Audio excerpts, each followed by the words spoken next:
సింహరాశి వారికి 2026 క్యాలెండర్ ఇయర్‌లో ఎలా ఉండబోతుంది అని అడిగితే, కొంత వీరికి గురుబలం అనేది మే వరకు ఏకాదశంలో ఉన్నప్పటికీ, తదుపరి వేల్లోకి రావడం వల్ల కొంత యావరేజ్ ఫలితాలుగా ఉంటాయి. అంటే గొప్పగా ఏం లేదు, అలానే తీసికట్టుగా ఏం లేదు. పర్వాలేదు. మంచి శుభయోగాలు ఉంటాయి కొంతవరకు. కానీ ఒక్కొక్కసారి మాత్రం మీరు చేసేటువంటి తొందరపాటు నిర్ణయాలు, నోరు పారేసుకోవడం ఇటువంటి వాటి వల్ల చిన్న చిన్న ఇబ్బందులు ఉండే అవకాశం కనుక కాస్త ఎమరుపాటుగా జాగ్రత్తగా ఉంటూ భగవత్ ఆరాధనకు చేసుకోవడం, ముఖ్యంగా సూర్యనారాయణ స్వామి ఆరాధన చేసుకోవడం, విష్ణుమూర్తి ఆరాధన చేసుకోవడం, భగవద్గీత పారాయణ చేయడం వల్ల చాలా మంచి ప్రయోజనాలు. ఒకసారి జన్మజాతకాన్ని కూడా చూయించుకోండి సింహరాశి వారు. దాని తద్వారా మీకు కావలసినటువంటి అంటే మన పరిహారాలు దశాంత దశలకు ఉన్నటువంటి పరిహారాలు చేసుకోవడం వల్ల కూడా మంచి ప్రయోజనాన్ని పొందుకోవచ్చు. బట్ ఏతావాత ఈ రాశి వారికి శుభమైనటువంటి యోగాలు ఎక్కువ కనపడుతున్నాయి.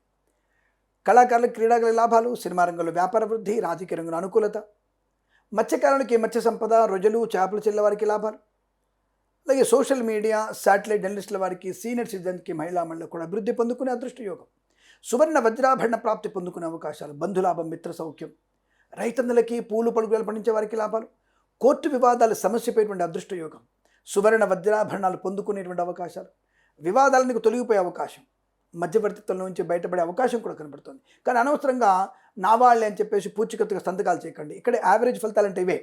అందరూ నమ్మించగలుగుతారు మిమ్మల్ని. మానవాడే అనుకొని నమ్మించానా, ఇది సంతకం పెట్టు, నేను చిట్టి ఎత్తుకున్నాను, చీటి పాడుకున్నాను అని చెప్పే వాళ్ళు ఉంటారు. అనవసరంగా అటువంటి వాటికి సంతకాలు పెట్టకండి.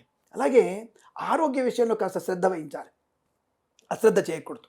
తప్పకుండా మీరు వైద్యుడిని సంప్రదించే ప్రయత్నాన్ని చేయాలి.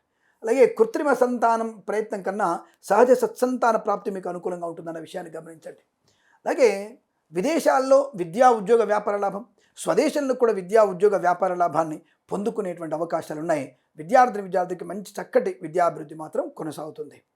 అలాగే సోషల్ మీడియా, జర్నలిస్టుల వారికి మంచి పేరు ప్రఖ్యాతులు వచ్చే అవకాశాలు, నర్సరీ తోటలు, పూజా ఆధార లాభాలు పొందుకోవడం, పాడి పరిశ్రమ, పౌల్ట్రీ పరిశ్రమ లాభాలు పొందుకోవడం, వేద పండితులు, పురోహితులు, బ్రాహ్మణోత్తములు, కులవృత్తుల వారికి, జ్యోతిష పండితులకి, వైద్యులకి, వైద్య బృందాల వారికి, న్యాయవాదులకి, ఎల్ఐసి, మెడికల్, గృహ నిర్మాణ జంట కూడా అద్భుతమైనటువంటి అనుకూలవంతమైన శుభస్థితి.